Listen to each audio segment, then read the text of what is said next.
The businesses that actually build wealth aren't the ones on Shark Tank. They're not disruptive or viral or venture-backed. They're so boring that most people scroll past them. But the numbers tell a different story. 6 particular categories keep minting quiet millionaires, while everyone else chases the next big thing. Here's what they won't tell you at networking events. Harry makes $41,000 a year managing a small logistics company. He's 32, lives in a decent suburb, drives a 7-year-old sedan. His rent is $1,400 a month. Student loans take another $380. He saves maybe $200 most months, sometimes less. He's not struggling, but he's not winning either. The math doesn't add up to anything that looks like freedom. Every conversation about entrepreneurship feels like it's designed for someone else. Someone with capital. Someone with connections. Someone who isn't him. But he keeps reading anyway, mostly at night after his daughter goes to sleep. One book changes the filter. It's not a famous one. The author talks about service businesses that solve problems people hate thinking about. Boring problems. Recurring problems. The kind of work that makes people reach for their wallets just to make the hassle disappear. Harry realizes he's been looking at the wrong metrics. He's been seduced by margin and scale when he should have been studying retention and repetition. That week, he starts researching businesses that don't sound impressive at dinner parties. Cleaning services. HVAC repair. Bookkeeping. Vending machines. Laundromats. Pressure washing. The words feel almost embarrassing to say out loud. But the financials don't lie. Month 1 is just homework. Harry joins 3 local business forums and lurks. He reads every thread about route-based services and recurring revenue. He notices a pattern. The owners who've been doing this for 5 years or more all say the same thing.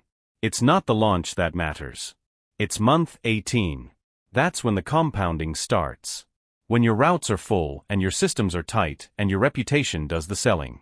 Harry picks pressure washing because the startup cost is under $3,000 and the service sells itself in his neighborhood. He doesn't quit his job. He books his first gig for a Saturday morning. A driveway and a back patio. He charges $160. It takes him 4 hours. He goes home sore and wet and weirdly energized. The next 3 months are a slog. He books maybe 2 jobs a week, sometimes 3. His weekends disappear. His wife asks reasonable questions about whether this is worth it. The revenue is there, sort of. He's pulling in an extra $600 or $700 a month, but after equipment and gas and the LLC fees, he's netting maybe $350. That's not life-changing. That's barely noticeable. Harry starts to feel the thing every beginner feels. The gap between effort and result. The tedium of doing the same task over and over while the bank account inches forward. He thinks about stopping. But he remembers the forum posts. Month 18. He keeps the calendar open. Then the car breaks down. Transmission. The quote is $2,400. Harry's emergency fund has $800 in it. For a moment, the whole thing almost collapses. He could pull from the business account, shut it down, go back to normal. But something shifts. He doesn't see himself as a guy with a side hustle anymore. He sees himself as someone who owns a business that generates cash. He books 6 jobs in 1 week. He works until midnight twice. He raises his prices by 15% and nobody flinches. He pays for the transmission in cash. It's the first time he solved a crisis with money he created, not money he saved. The identity click is louder than the dollar amount. Around month 7, Harry starts thinking in frameworks instead of gigs. He's not pressure washing driveways. He's operating a route-based service model with 3 core stages. Stage 1 is density. You don't chase jobs across town. You build clusters. 1 driveway leads to 3 neighbors. 3 neighbors become a zip code. Stage 2 is leverage. You stop trading time for money the second you can afford to hire. Harry brings on a part-timer in month 9. The revenue dips for 5 weeks because he's training. Then it doubles. Stage 3 is recurrence. You don't want one-time clients. You want quarterly contracts. Seasonal maintenance plans. Harry starts offering spring and fall packages. Half his clients sign up. The business becomes predictable. He doesn't buy anything new. That's the part people miss. Harry's income is now split. 41 from the job. 62 from the business. But his lifestyle hasn't moved. Same apartment. Same car. Same groceries. The extra money flows into 3 buckets. 1/3 goes to taxes, set aside weekly. 1/3 stays in the business for equipment and payroll. 1/3 goes into a brokerage account, automated, boring index funds. This is where stealth wealth starts. Not in the earning. In the gap between earning and spending. Harry learns to protect the pattern. He doesn't tell extended family about the business. He doesn't post about it. He lets people assume he's still just getting by. Month 18 arrives quietly. Harry's routes are full. He's got 2 part-timers now. He works maybe 6 hours a week on the actual service. The rest is scheduling and customer check-ins. The business nets $4,800 a month. He hasn't quit his job yet, but the math is different now. His W-2 is the backup plan, not the foundation. He starts looking at the other 5 categories he researched back in month 1. Vending machines.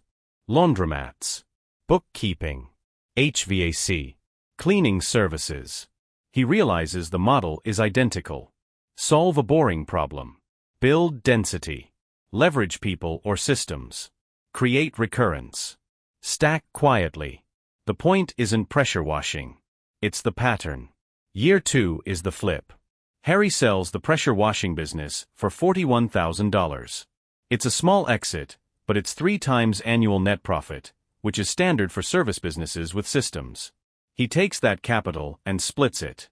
Half goes into a laundromat with 2 partners he met in the forum. It's a distressed asset. The previous owner got tired. They buy it for $130,000, put 15 into repairs, and the cash flow starts immediately. The other half he puts into a semi-absentee HVAC maintenance route. It's not sexy. It's filter changes and tune-ups. But the recurrence is locked. Customers pay monthly. The churn is under 4%. Harry collects a percentage as the silent operator. His job income now feels like the side hustle. By year 5, Harry owns equity in 3 businesses. The laundromat nets $6,200 a month, split 3 ways. The HVAC route pays him $4,100. He started a small bookkeeping service in year 4 using offshore contractors. That one's still ramping, but it's covering its own costs. His total monthly income is around $11,000. He finally quit the job in year 3. His wife didn't notice the lifestyle change because there wasn't one. They upgraded the car in year 4, but it was a 3-year-old Honda. They moved into a bigger place, but the rent only went up $200. People still think he's doing fine, not thriving. That's the protection. The invisibility is the asset. The discipline is the moat. This is educational content, not financial advice. But the businesses that print wealth aren't the ones that sound impressive. They're the ones people need, forget about, and pay for forever. Here's what you can do tonight. Pick one of the 6. Pressure washing, cleaning, vending, laundromats, bookkeeping, HVAC maintenance. Find a local forum or Facebook group where owners talk. Read for 30 days before you spend $1. Look for the people who've been operating for 3 years or more. Study their language. They don't talk about disruption. They talk about routes and retention and net after labor. Then ask yourself one question. Can you be boring for 18 months? Because that's the filter. Most people can't. They need the validation too early. They need the story to sound cool. But the ones who can sit in the quiet part, in the tedious middle where nothing looks like it's working, those are the ones who own the assets 5 years later. Harry's not special. He just trusted the pattern. He built density, leveraged systems, created recurrence, and stayed invisible. The businesses were always there. He just stopped looking for permission to start them. You don't need a pitch deck. You don't need venture capital. You need a pressure washer and a weekend. The rest is just repetition and time.